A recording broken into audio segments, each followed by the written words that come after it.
All right, on the bell work. Says in state X, Mr. Camp's eighth grade class consisting of 26 students was surveyed and 34.6% of the students reported that they had at least two siblings. The average eighth grade class size in the state is 26. The students in Mr. Camp's class are representative of students in the state's eighth grade classes, and there are 1,800 eighth grade classes in the entire state. Which of the following best estimates the number of eighth grade students in the state who have fewer than two siblings? So this one, it's a wordy problem, right? There's a lot going on. So what we know is that there was a survey in Mr. Camp's class of 26 students. 34.6 of the students reported that they had at least two siblings. Okay. And then a key sentence right there is the average eighth grade class size in the state is 26. So 26 is going to be a big number for us. And then the last part is if the students in Mr. Camp's class are representative of the students in the state's eighth grade classes, there are 1,800 eighth grade classes. So more or less, we're taking these survey results and they're saying, yes, this is representative of what's going on in my entire state.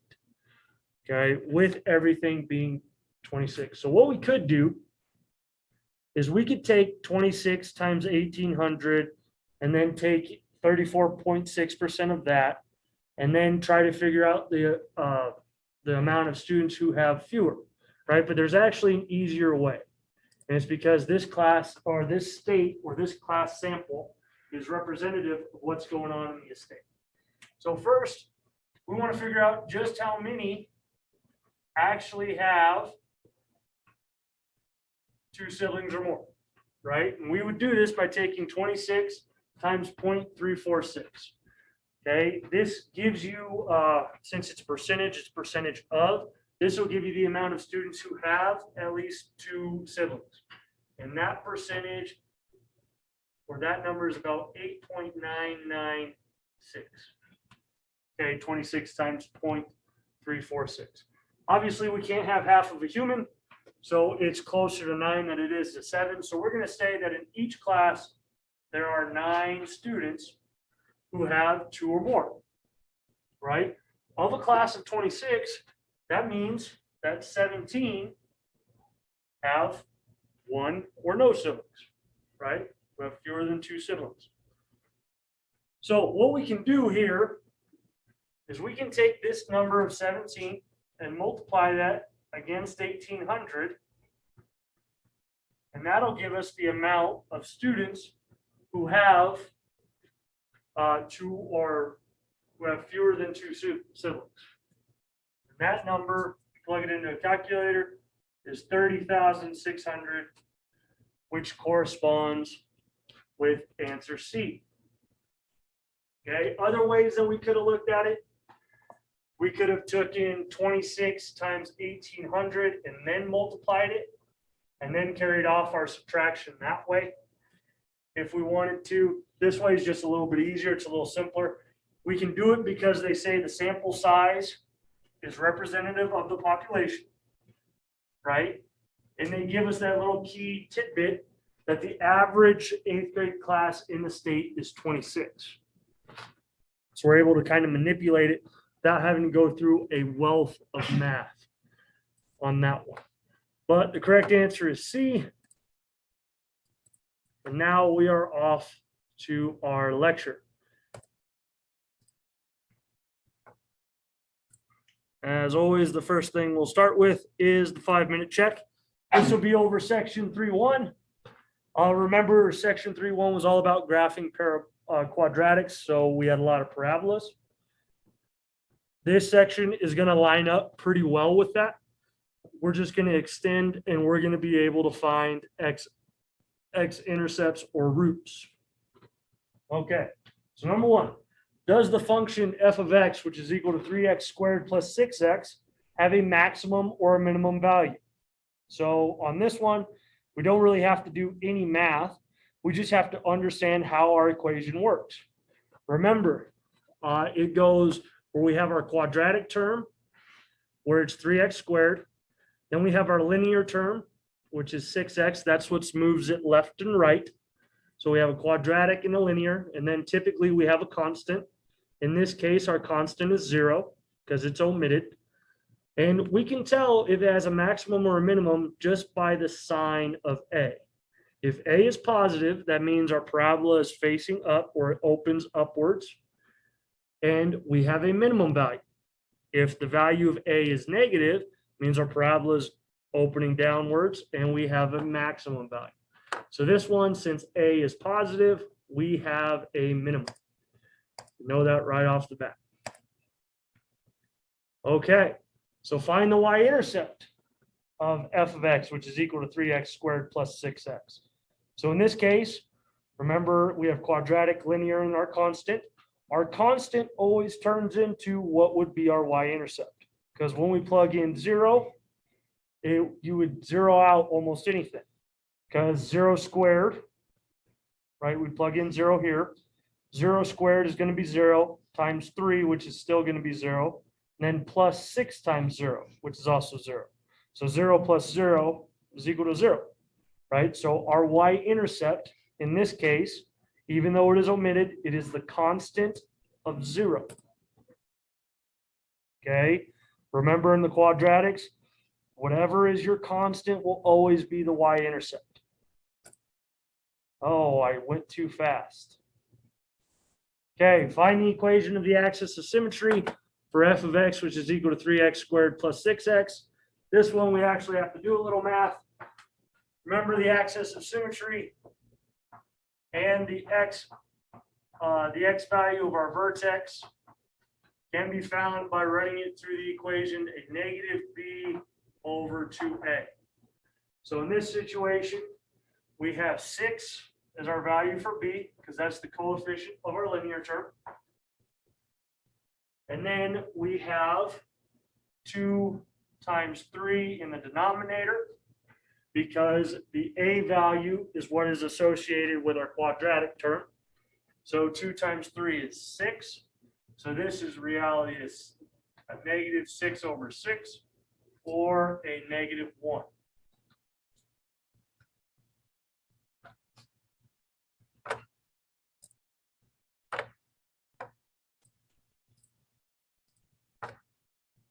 Okay, and then remember, once we find that term, we would want to plug it in.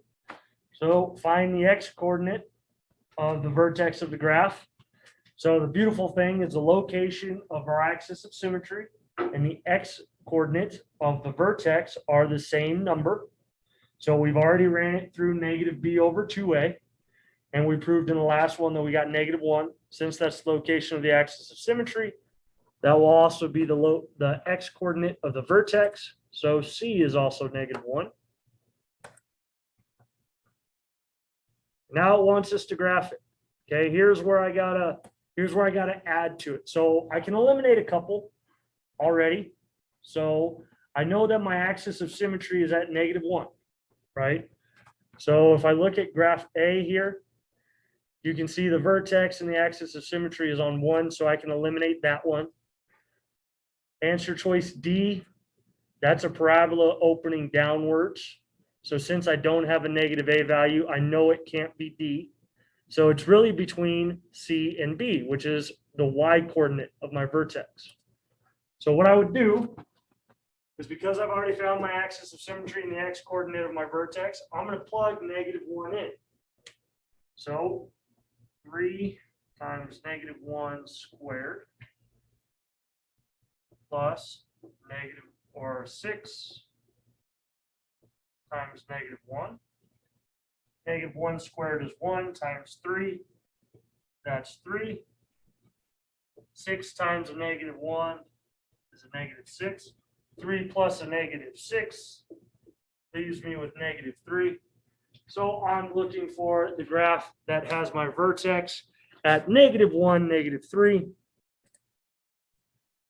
which corresponds to answer choice B, 1, 2, 3, right there. Then the final one, which parabola has its vertex at 1, 0? So this one, on the look at it, it looks like it could be a pretty tough question, right? We're given, hey, we need to find the vertex. Okay, we can do some simple elimination. We're going to try to find where our x value would be. And I'm really going to be focused on using negative b over 2a. So if I'm examining a right here, I'd have a negative 4 over 2 times 2. So that would give me 1. So a checks out for the x coordinate. Okay, but I'm not going to plug it all in yet because I want to filter through my options. So if I'm looking at 2 or answer choice B, plug it into the equation negative b over 2a, I would have 2, a negative 2 times the quantity of 2 times a negative 1. That would also give me 1. Perfect. So looking at C. C would give me, I'd have 1, a negative 1 over 2 times 1/2, which would give me a negative 1. So I know it can't be C here. And then D, negative 6 over 2 times 3. That would also give me 1. So now I know that A, B, and C have an axis of symmetry and an x coordinate of the vertex at 1. Okay, and I can just do that stuff in my head. You can plug those in really quickly, but it's going to be that same equation. So now just to filter them out, I need to find which one has a y coordinate of 0 once they're plugged in. So I'm going to plug 1 into each one of these. So 2 times 1 squared minus 4 times 1 plus 3. 1 squared is 1 times 2 is 2 minus a negative minus 4 plus 3. 2 minus 4 is negative 2 plus 3 is positive 1. So it can't be A. Okay, let's plug 1 into B. So I have negative 1 squared. Okay, the key on this one is I have to do the square first and I have to multiply it by negative 1 plus 2 times 1 minus 1. So 1 squared is 1 times a negative 1 is negative 1 plus 2 minus 1. Negative 1 plus 2 is 1 minus 1 gives me 0. So from that, answer choice B is correct. I knew that A, B, and C, A, B, and D had an x value location of 1. I just had to find the y value. So the correct answer here is B.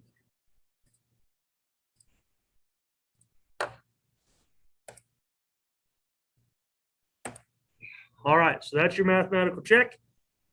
Here's what we're going to get into today. So we have solved systems of equations by graphing. Okay, now we're going to solve quadratic equations by graphing. And then we're going to estimate solutions of quadratic equations by graphing. Okay, whenever they're talking about solving a quadratic equation, it centers around certain things. These three terms are all interchangeable. You have the x-intercepts. You have what's known as the root. And you have the zeros. Okay, these three terms are all interchangeable. They correspond to when the graph touches the x-axis. Okay, so when we're solving quadratic equations, we are trying to find the x-intercepts. Okay, you might hear find the roots of this equation. Still focused on x-intercepts. Find the zeros of this equation. Still focused on x-intercepts. Okay, we are finding when the graph touches the x-axis. And that is the part that we care about. Okay, once again, those were x-intercepts, roots, and zeros. Okay, all three mean the same thing.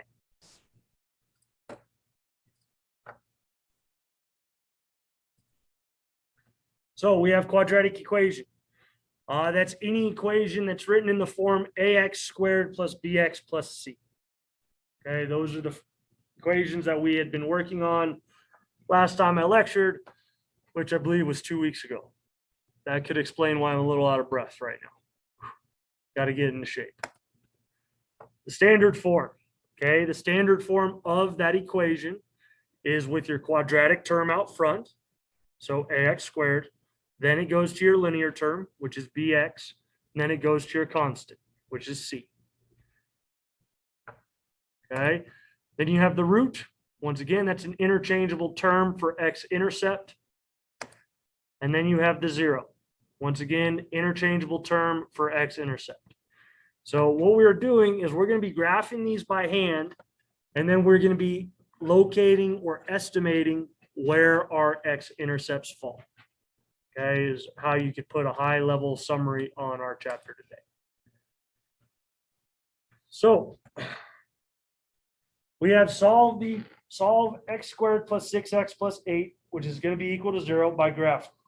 Okay, it'll also tip you off that whenever it's set up to 0, we can graph this and we're looking for our x-intercepts. So they're kind. They actually gave us that the location of our axis of symmetry is -3, but I'm going to walk you through the whole process, just making sure that you guys get it. Okay, so remember, first process, we take x squared plus 6x plus 8, and then we run it through -b over 2a to find our x value of the vertex and location of the axis of symmetry. So that'd be -6 over 2, which is equivalent to -3. So that checked out. I'm just going to build a table of x and y values.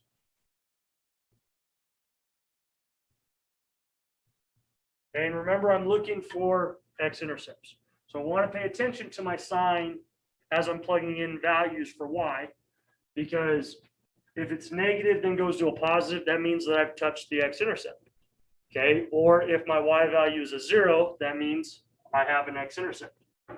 Okay, first thing, plug -3 back into your original equation to find where your vertex is.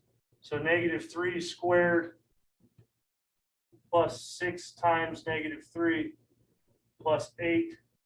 -3 squared is 9.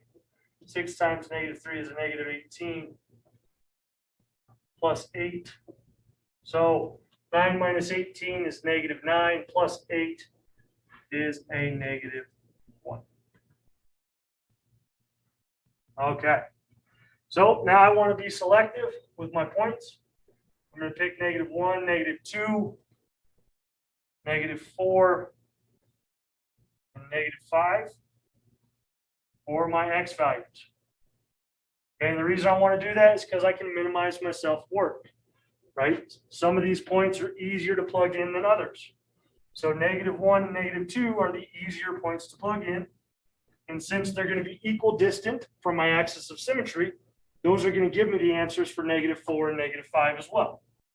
Okay, it comes from the definition of a parabola.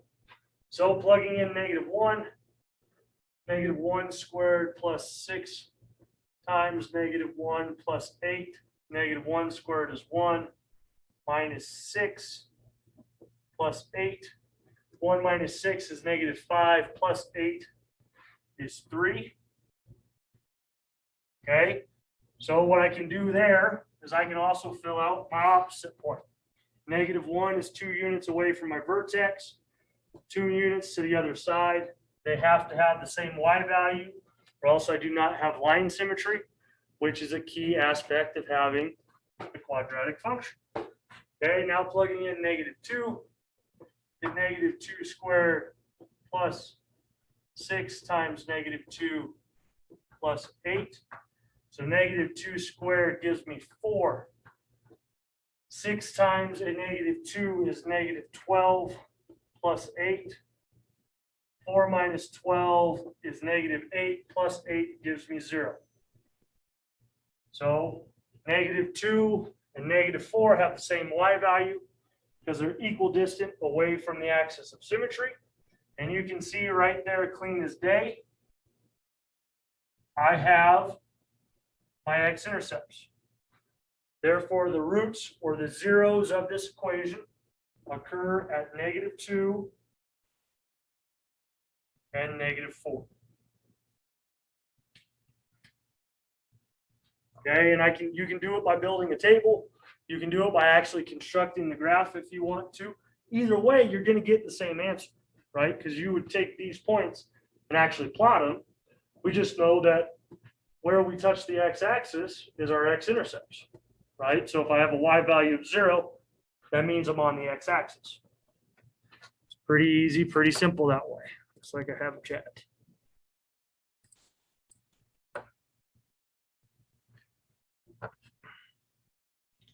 Can anybody else not hear me? That was the, all right. So that's basically how we're going to solve most of these problems. Okay. Because we're going to end up graphing them and we're chasing down our x-intercepts. So once we made a table using x values around -3, okay, then they wanted us to graph each point. You can see these were the numbers that I plugged in. Here's my vertex. And once again, 1 unit away, they have the same y value, right? That's part of line symmetry. 2 units away at -5 and -1, they have the same y value or f of x value. Okay, that's the whole purpose of the axis of symmetry. It's what gives you line symmetry with these graphs. And like I said, it just makes your work easy because I can plug in 3 points and end up with 5. Okay, so once we do that, we can see the zeros of the function are -4 and -2. Some of these problems will come out real nice and easy like this. Other problems will not. Okay, this one was very simple because we ended up with a y value of 0 that fell right on a grid line of an x value, right? So we know that exact amount. We just have to be careful if it falls in between. We don't want to just estimate, okay? We're actually are just going to estimate them because there's no real way to get those real nice and clear. These are what's known as perfect parabolas. So the solutions of the equation are -4 and -2. Okay, the roots of the equation are -4, -2. The zeros of the equation are -4, -2. Okay, all interchangeable terms. Okay, and then they want us to check the solutions by plugging them in. That's redundant work, but if you second guess yourself, you could do that because we would have had to plug those in to actually get our y values. So we've already done this work. So, and you can see that they've checked out.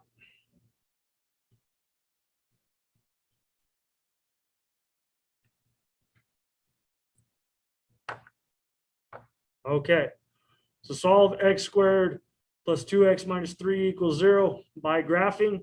This one, I don't like it because it's a multiple choice question. First, we have to eliminate some of these graphs, right? Which graphs can we eliminate? Well, we can eliminate C and D right off the bat, right? Because we have a positive A value. These graphs are opening down. So that's significant, or that's signifying a negative A value, which is not our case right now.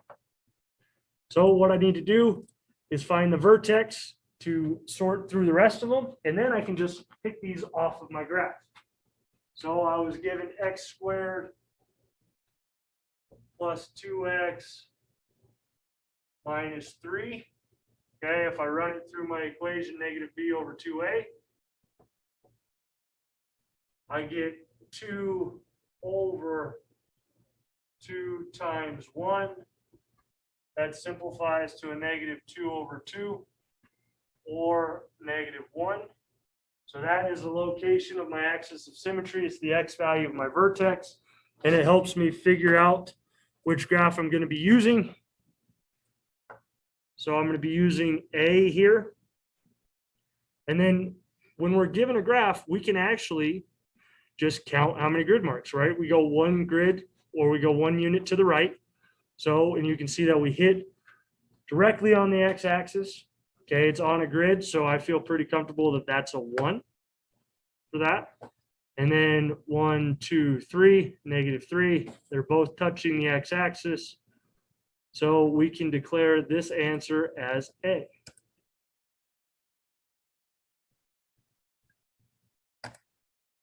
Okay, here are the possible solutions that you can have. Okay, so a quadratic equation can have 1 real solution, 2 real solutions, or no real solutions.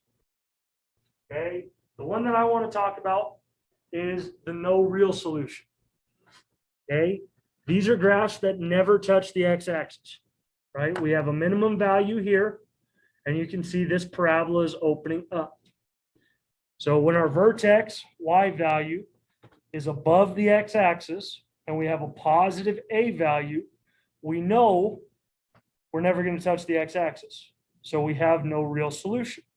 The same thing is said when we have a negative y value on our vertex and we have a negative a value.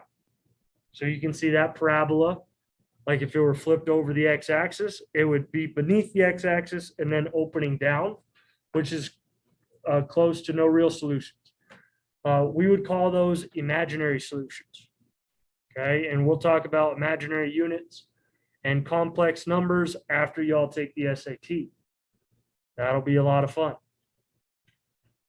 Another situation that you can have is when you have two real solutions. Okay, this is where the graph actually touches the x-axis at two given points. Okay, so there are two x-intercepts. The final one is where you have one real solution.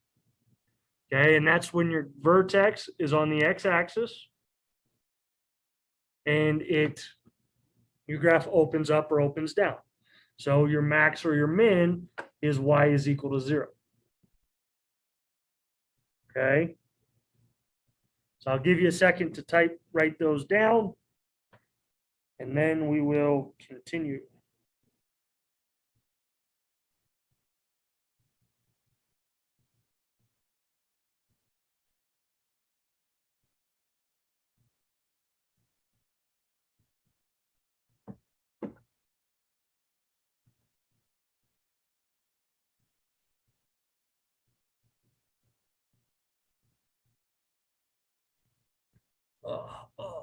Crack.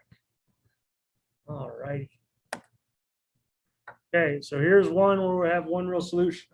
So we're given solve x squared minus 4x, which is equal to a -4. We're solving it by graphing. Okay, what we have to realize about this equation is that this is not in the standard form. Okay, our constant is on the other side. So the first thing that we're going to do is we're actually going to write it into standard form.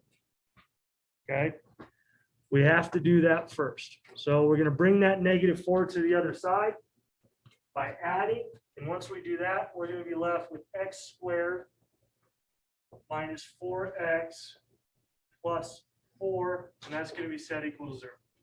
We have to get it to the standard form. Okay. Second step, find your vertex.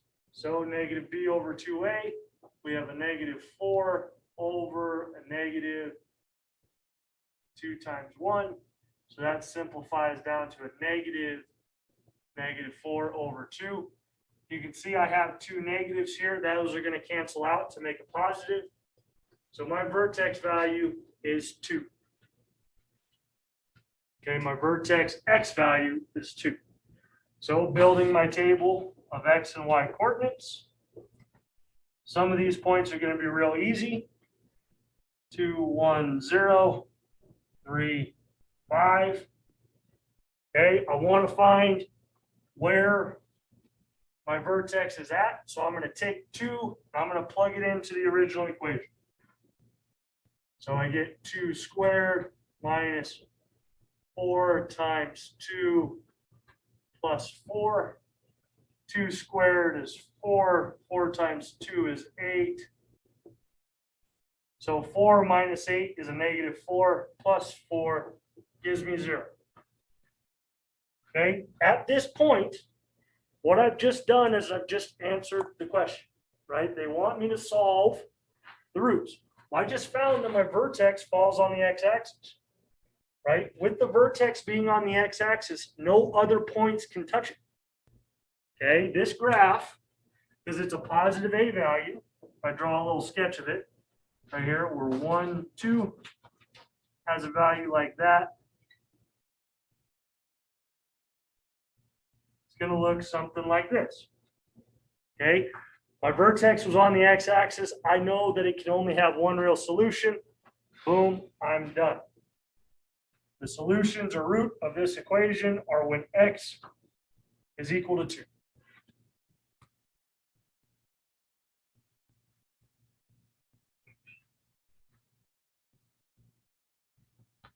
Okay, and that's just because I know what they're asking me to, I know what they're asking. They want me to solve it. Oh, sorry about that. They want me to solve it, and I already did. I got to the x-axis, and I know it's the vertex, so it's either the minimum point or the maximum point. The rest of my graph has to be going in different directions.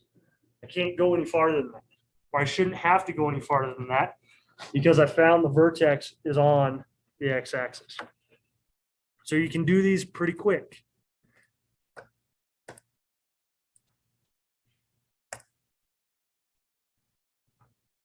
So this is them putting it into standard form. Okay, and then they graph the related equation. Okay, here's the values that they come out with. Okay, I stopped once I put 2 in because I found what the question was asking. There's no need to do more work than is necessary. So since I have a y value of 0 here, I know the solution or the x-intercept is at 2. Therefore, it's one solution, and that value is 2.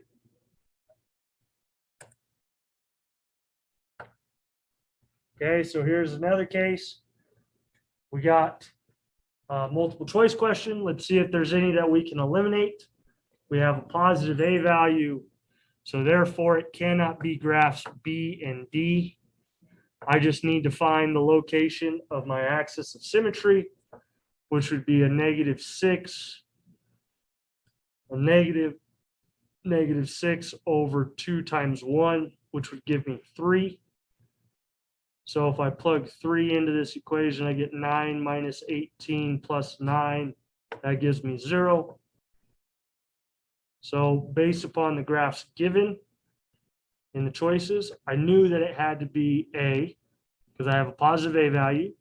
My axis of symmetry is at 3. Okay, it couldn't be B because it's not a negative A value. So it must be A here. So it's just one simple solution. Like I said, when they come out and the vertex is on the x-axis, they're very nice. They're very easy. I can't guarantee all of them are going to be that way. Okay, some of them are going to be a little tough, but that's okay.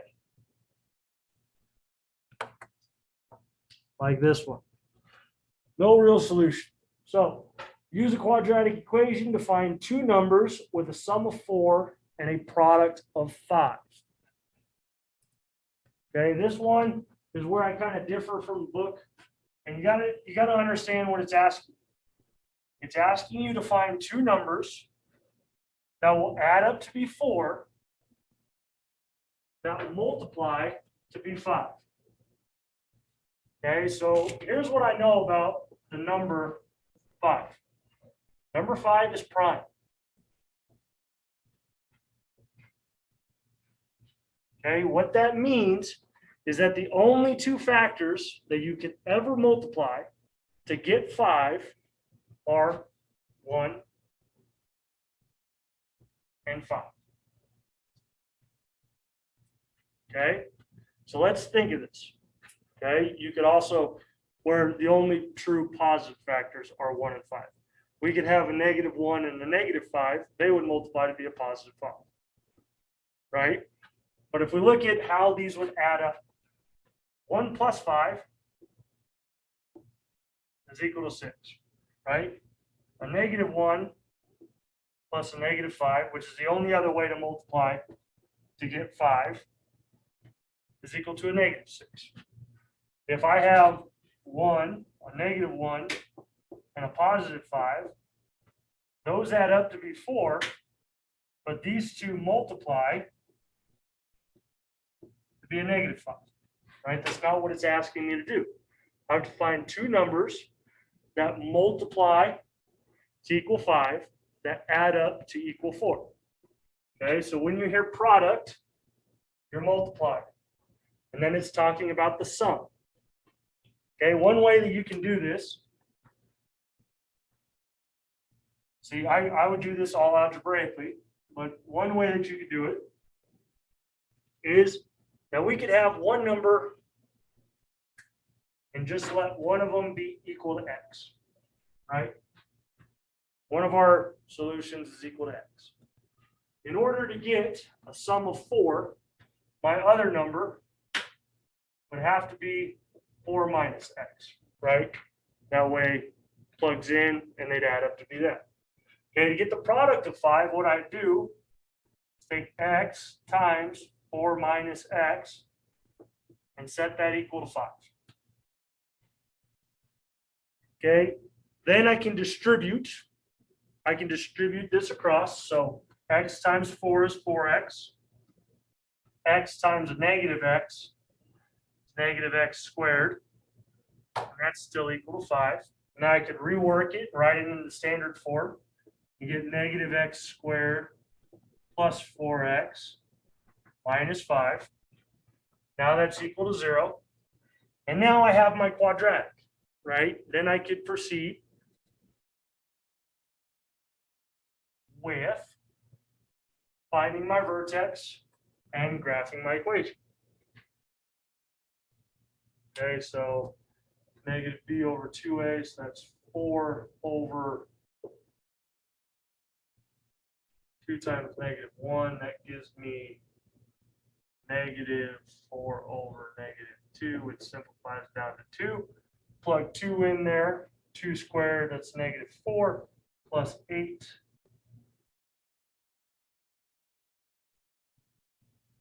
Minus 5. Negative 4 plus 8 is 4, minus 5 is negative 1. So my vertex in this situation is at 2, negative 1, right?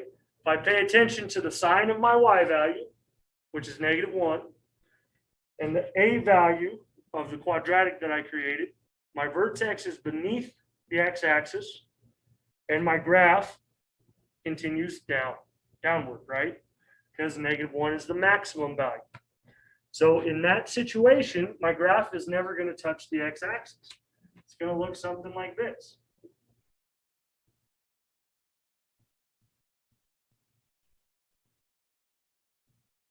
Okay, it never touches the x-axis. This has no real solutions, also because there are no two numbers that have a product of 5 and a sum of 4. Okay, it doesn't happen.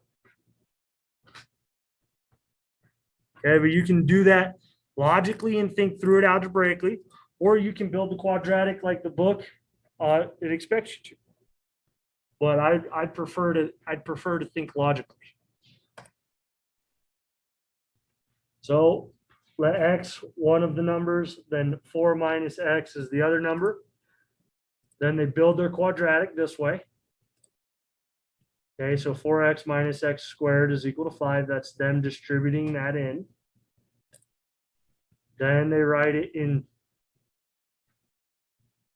Oh, they brought them to the other side. That's what they did. I did it wrong. I still get it. But okay, and then they graph the related function. See, the graph was here, and then it doesn't touch. So since on that number theory, there are no two real numbers that can do that, it's pretty safe to show that it's no real solution. Your homework's not going to make you go that far in depth. It's just going to ask you to think of two numbers with a product and a sum. Okay, so pretty simple that way. Just trying to get you to think logically about it. So the answer, it is not possible for two real numbers to have a sum of 4 and a product of 5. And this quadratic supports that.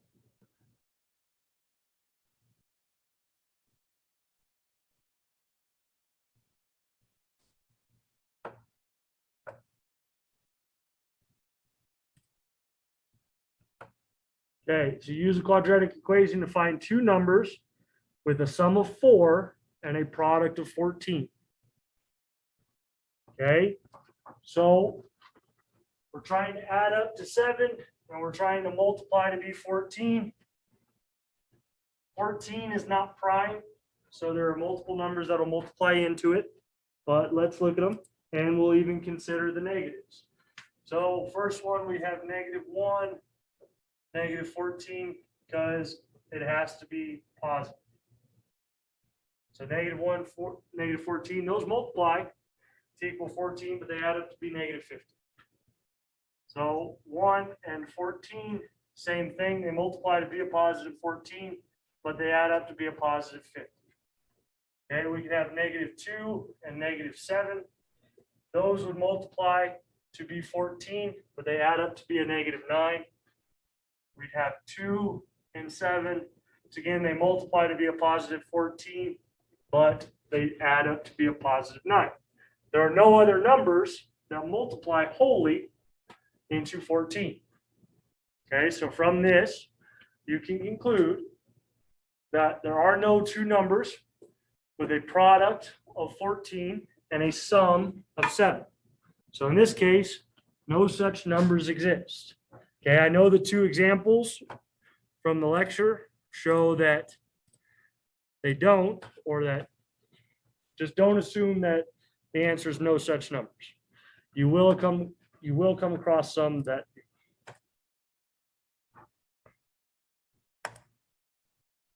Okay. So here's probably the one of the harder ways, or the next hardest thing, but it's not a deal breaker. It's just getting us to estimate roots. Okay, we're still solving, we're still going to do it by graphing. So solve -x squared plus 4x minus 1 by graphing. If exact roots cannot be found, state the consecutive integers between which the roots are located. So we're going to approach it the same way that we approach all the other problems. We're going to find our vertex and we're going to graph it. That's set equal to 0. Okay, so my vertex 4 over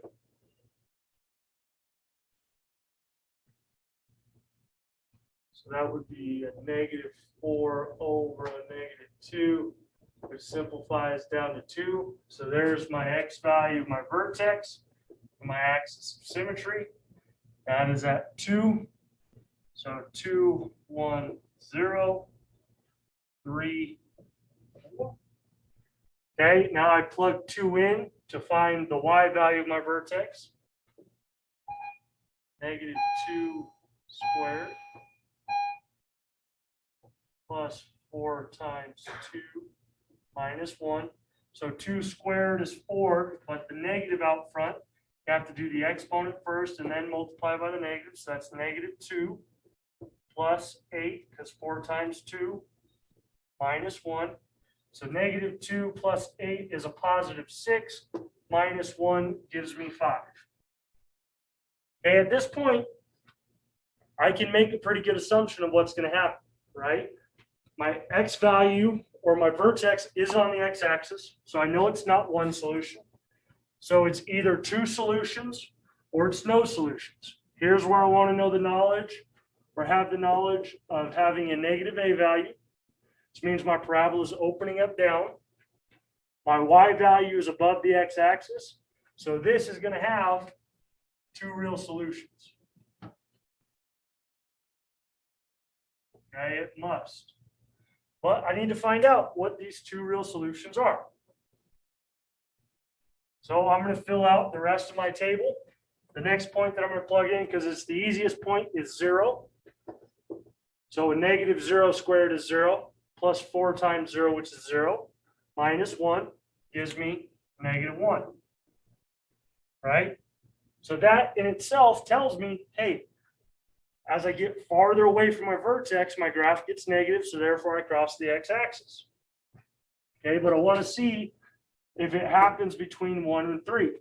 So I'm going to plug in 1 because that's the next easiest number to use. So -1 squared plus 4 times 1 minus 1.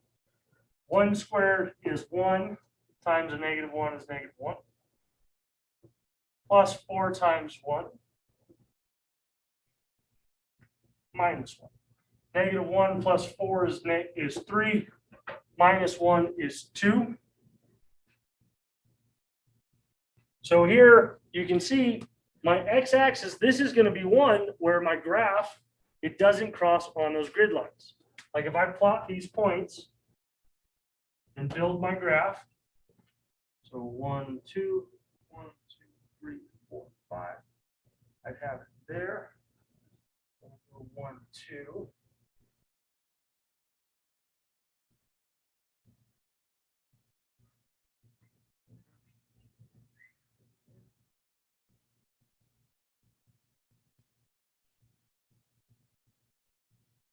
Okay, and this is what my graph looks like. I know it's a terrible graph, but I'm not an art teacher.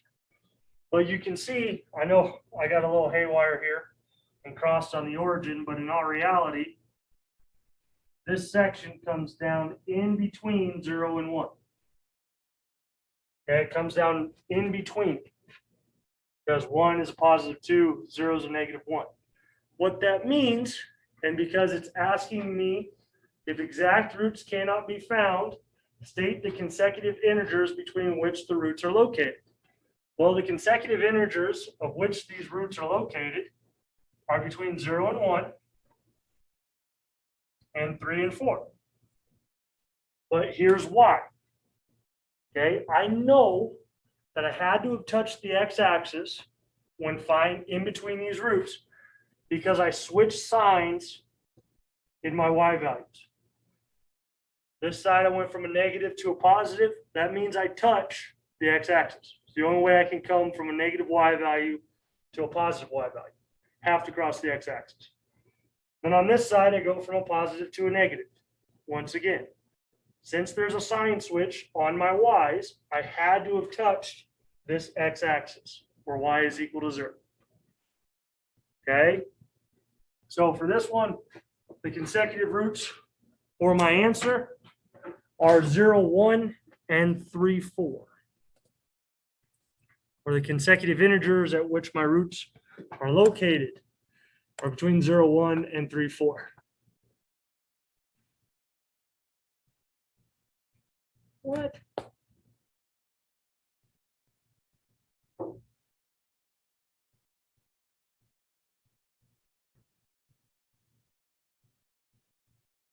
Two squared is 4 is a negative.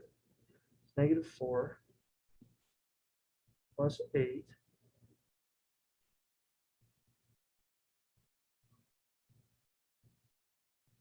Oh, okay.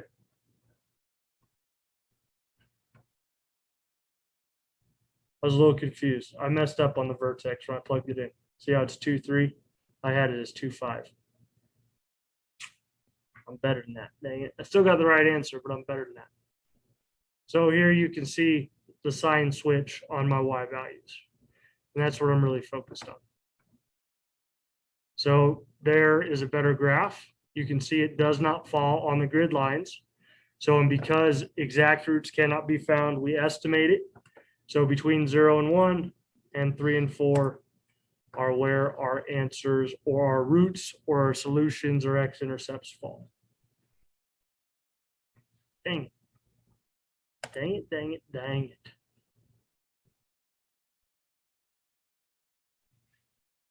Okay, here's another one.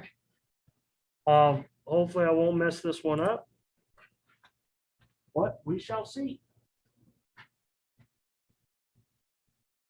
It's always exciting. I love making mistakes. It makes me feel so much better about myself.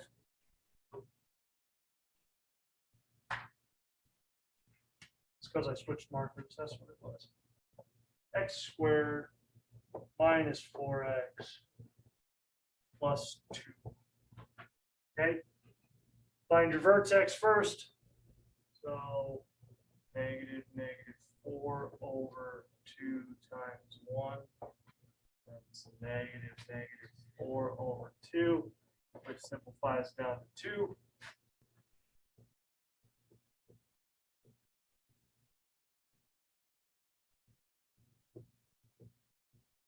Plug in 2 or plug in your vertex x value to get your vertex y value. This is where I made a mistake. 2 squared minus 4 times 2 plus 2. 2 squared is 4. 4 times 2 is 8 plus 2. So 4 minus 8 is a negative 4 plus 2 is a negative 2. Okay, so once again here, I know my vertex is not on the x-axis because when I plugged it in properly this time, I have a negative y value with a positive a value. So I have two real solutions for sure. Okay, now it's just a matter of finding where those are. The next easiest point to plug in is 0. I get the y value of 2. I can map that to number 4 because they're both 2 units away from each other. Then if I plug in 1, so 1 squared minus 4 times 1 plus 2, 1 squared is 1, minus 4 is -3, plus 2 is -1. Okay, look for my sign change. So positive to negative means I touch the x-axis between 0 and 1. Then I stay negative, and then I sign change again between 3 and 4.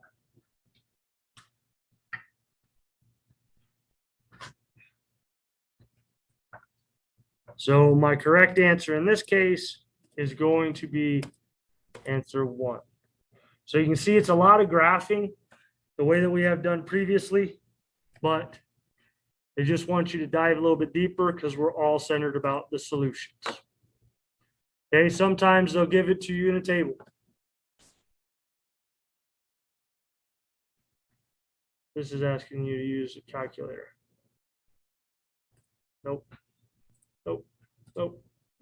We can do that all like algebraically. Where's the big problem? This one. Here we go. We got 2 more examples and then I'm done. Okay, so Royal Gorge Bridge. It says the highest bridge in the continental United States is the Royal Gorge Bridge in Colorado. The deck is 1,053 feet above the river. Suppose a marble is dropped over the railing from a height of 3 feet above the bridge deck.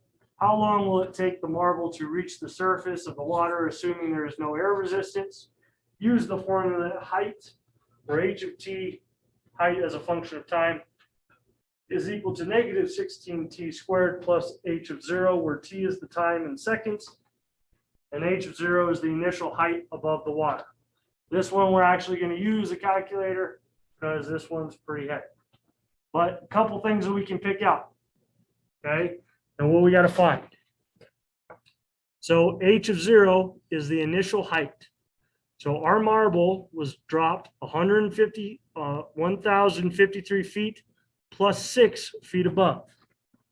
So the equation that I'm going to be using is h of t is equal to a -16t squared plus 1056.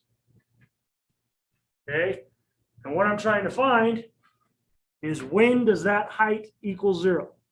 So in all reality, I'm dealing with 0 is equal to a -16t squared plus 1056.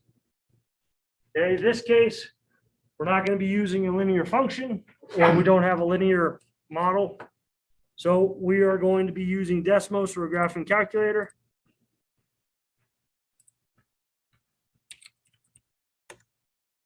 Pull that up. Okay, I'm plugging it in right now. -16x. I got a new keyboard. I gotta click and type this in. Squared plus 1056. Right there, we don't pay attention to the negative side on this one. And that is because on our original equation, you can see the input is time, t. So you can't have negative time, right? You can't go back in time. So we're only concerned about this side. We're looking for our x-intercept, which is 8.124. So what that is saying is that if we drop this marble from the very top of the Royal Gorge Bridge, and it's 3 feet above, and we drop it, it's going to take roughly about 8.124 seconds to hit the ground. Okay, you can use the resources available to you, but this one's pretty simple because we're just plugging it in. They're going to walk you through the steps. So you need to find t when h of 0 is 1056 and h of t is 0. So setting up the equation, that's the equation that we used. They plug it into the graphing calculator. Okay. And then here they use the 0 feature, something you should be familiar with. We had activities about it last week, and then you guys still have a PowerPoint that is due Wednesday. Okay, and then once you plug that in, we're right there, 8.124. So what does that mean? Positive 0, the function approximately 8, so it should take about 8 seconds for the marble to reach the surface of the water.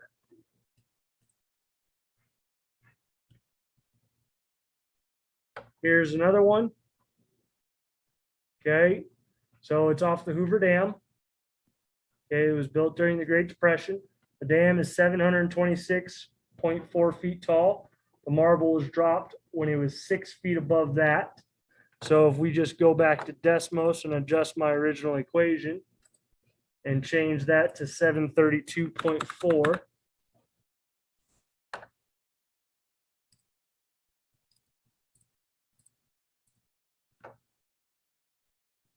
Okay, 6.766, because we're only concerned about the positive because we cannot have negative time. So that's how long it takes to hit the ground. It was 7.66. So in this case, we're going to round up and say it's about 7 seconds.